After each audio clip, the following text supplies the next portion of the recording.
Hi guys, and welcome back to Fit with T. So I hope you guys are good. So in today's video I'm going to be showing you how to perform Romanian deadlifts. So let's get into it.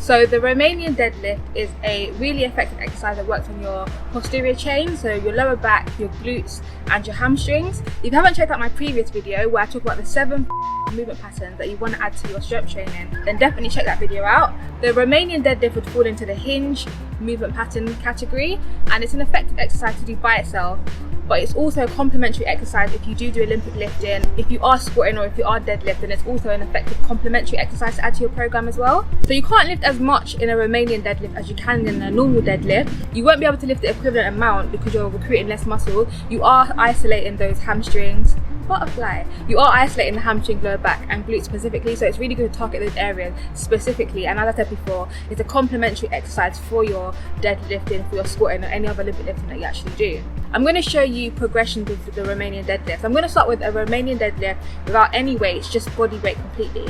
So you really want to focus on driving those hips back, and you want to start with no weight so you can really get the technique down and making sure that you're targeting the right area. It's not about bending forwards, it's about driving from the hips, because as I said, it's a hinge movement. You'll have a slight bend in your knees, but not too much. Your knee angle won't change throughout the movement. It's all about that hips, driving those hips backwards.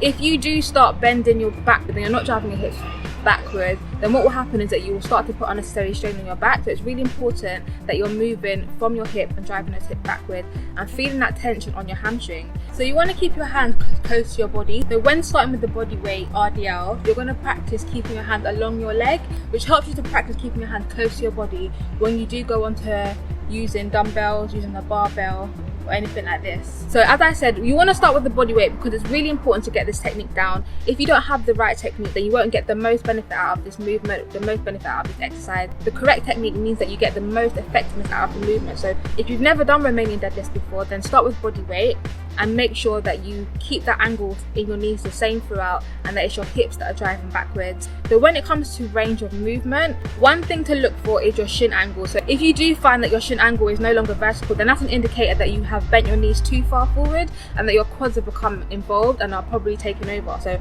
remember, this is a posterior chain movement. You're really focusing on your glute, your lower back and your hamstring. So if those are not the areas that you feel working, then start again, readjust your position until you find that those are the areas that you find working the most. Depending on your flexibility, depending on the range of motion that you have, that will be as far as you go. But as a guideline, below your knees, like midpoint of your shin would be a good range of motion to actually aim for, because when you do get to add weight and you have normal sized discs on your bar, and if you are using the bar, then the bar touching the floor will probably be the lowest point that you would go to anyway. So working around going below, just below your knee, midpoint of your shin would be a good range of motion to focus on and trying to achieve. But as I said, start from where you are and progress it as you are developing. So once you're comfortable with the movement of the Romanian deadlift, you can try adding a resistance band. So that would be where you put the band around something and then step inside the resistance band. I'm using a green resistance band.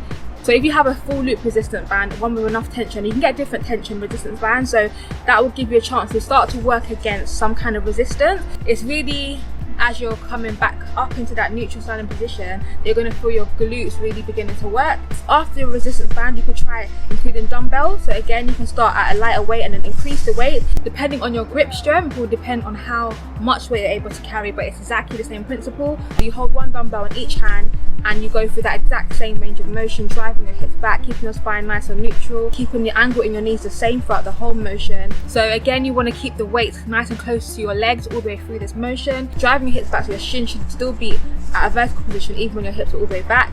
And when you're bringing your hips back forward again, making sure to bring your hips back to that neutral point each time.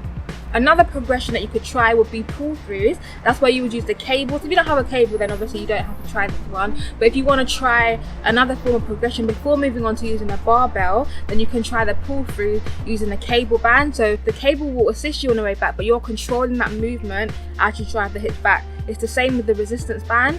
As you are driving your hips back, it will aid you, but you've got to make sure that you are in control of that movement as you're going back. Even though it's aiding you, it wants to make you go faster. You're controlling that movement and eccentrically working your hamstring, working your glute, and then as you drive your hips back forward again, coming against the weight, but controlling that movement all the way through, driving your hips back, keeping your shin angle the same throughout all of the movement. So once you're really comfortable, you want to try another progression, that's when we can move on to the barbell. So you can start with just the bar. You don't have to go through all of these progressions, but I'm showing you different versions of the RDL that you can actually try and incorporate into your strength program. So with the barbell, you can start with no weight, and then you can continue to increase the weight as you are getting stronger, as you're finding your hamstrings, even your grip improving. You can move on to the barbell as well. So adding weights, and again, it's the exact same movement, driving those hips back, keeping your knee at the same angle throughout the movement, slight bend, not too much of a bend. If you're bending your knees too far, then it'll be your quads that are becoming dominant, and you don't want that to be the case. It's all about that posterior chain. And my last progression for you, last but not least, would be the catch RDL. This gives it a bit of an explosive movement as well. So you're essentially catching the bar, you drop the bar and then you catch it at that end point before coming back up into that neutral position. So it adds that active element, it adds that power element, it adds that explosive element to the RDL. So if you are, you want to include that explosive element into your training because you are a power athlete, you're doing something that requires power, quick movement, then this is another way to increase it, to make it more dynamic, to make it more explosive, to make it more active. So I hope this tutorial has been helpful for you guys. Let me know in the comment section below, have you done RDLs before? Was this helpful? Which progression or which version of the RDL do you think you're going to start with? Let me know in the comment section below. And if you are enjoying the content I'm making here on my channel, guys, please check out my Patreon, where you can support me for a small amount monthly, which just allows me to keep creating content like this. And if you like this video, guys, you know what to do. Make sure you give it a big thumbs up to help me accelerate my channel. And if you're not subscribed, subscribe now and make sure to hit the bell. And I'll see you guys next Friday.